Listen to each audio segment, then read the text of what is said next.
Hello and welcome to episode number 58 of Supercalifragilistic. My name is Christian Rauchenwald and today we're going to talk about why YouTube thumbnails and titles matter. Before we get to that, as always, a quick welcome to everybody who tunes in for the first time to one of my videos. Make sure to subscribe to the channel and also check out the first episode of this Supercalifragilistic series so you know a little bit more about me and why I'm doing all of that.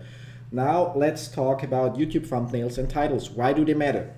Like I used to, when I started this channel, or when I actually started to do daily videos within this channel, within the Supercalifragilistic playlist, I used to just have one generic thumbnail where I just updated the text and the episode number and upload that simply to save myself some time. Yeah, who else doesn't like saving time?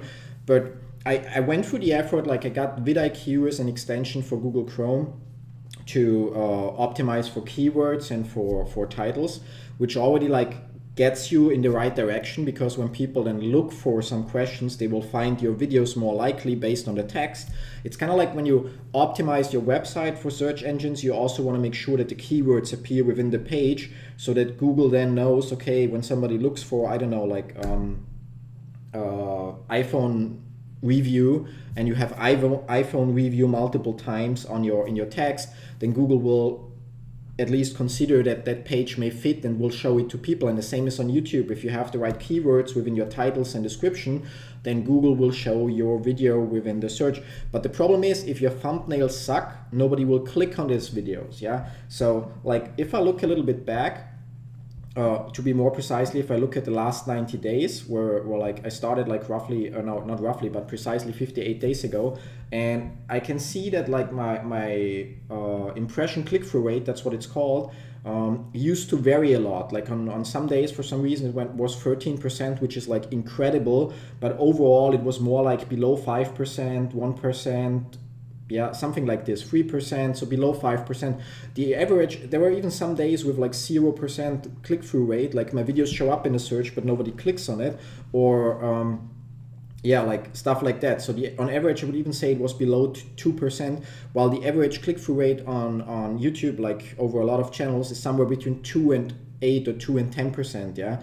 Now, because of that, we decided to start to create custom thumbnail images for the YouTube videos. So each video now has a custom thumbnail. Some of them look more attractive, where the text is like better readable in the search results. Some of them still have room for improvement, but it's already better than with the generic like one size fits all thumbnail. Yeah. And doing that, I recognize now for the last couple of days that my click-through rate constantly is like above 5%, actually more around 8 to 10%, which is really, really incredible. And obviously like the main reason why you should bother to create like appealing thumbnails. You do not have to have pictures of yourself to put in the thumbnail. It may make sense if you try to build a personal brand like I do, yeah, but then again, I don't like taking pictures, so it's kind of like at the moment like a little tricky to do that, because I don't have like pictures that fit as a YouTube thumbnail. But at least do not like just upload the video without a thumbnail or use the same generic one for each of your videos. Just imagine somebody looks at your channel and every video looks the same on the first glance. It kind of is like, okay, what am I gonna do here? If people are looking for something, they don't find it. But if each video has a kind of distinctive thumbnail, if people want to rewatch a video, they will identify it more easily or easier.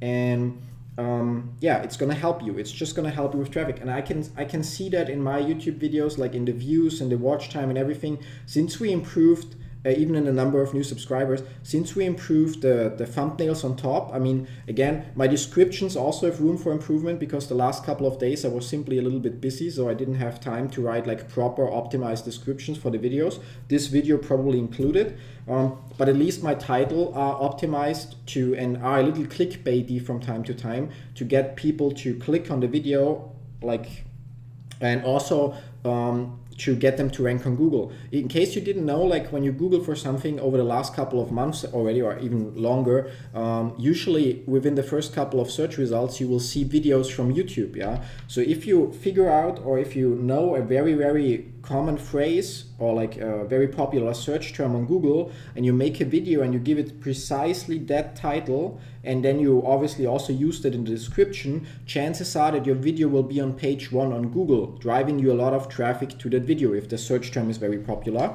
Yeah, but chances are also that other YouTubers also know that and do that, so you may compete with like which video is like within the free ones, or there's usually free videos shown, maybe there's one even big on top, so like you may compete with other YouTubers in terms of like getting on the front page.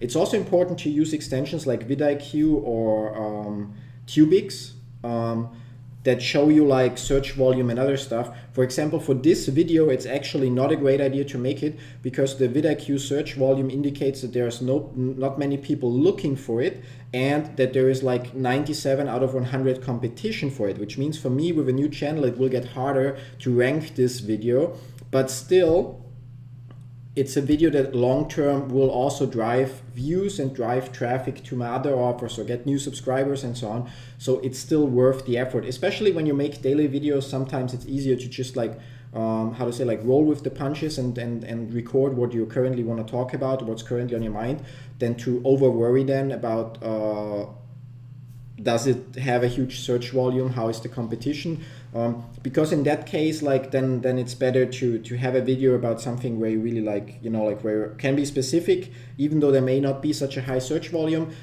instead of like trying to piece together a video that has a great search volume but then your content sucks. Yeah, so that's it. Same thing also applies for every other platform where you can use thumbnail images, for example, Facebook video.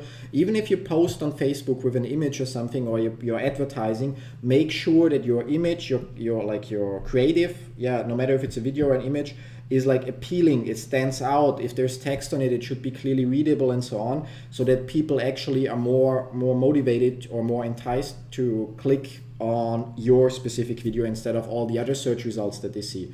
And that's pretty much it for today. So I hope this helps all of you that are currently publishing on YouTube or other platforms or are planning to publish. Have you ever thought about why people, like, comments below, have you ever thought about why people actually go through the effort to create all those thumbnails or these nice intro animations and outro animations and stuff like that? Or did you never so far think about like why people do that? Well, now you know it's to increase click rate, so people interact more with their own content, and obviously on YouTube it means like having more view time. More view time means at some point making more money. So thanks for watching. Make sure to join my free Facebook group. Link is in the first comment below, so you get more of free content from me and can learn how to rock the internet yourself.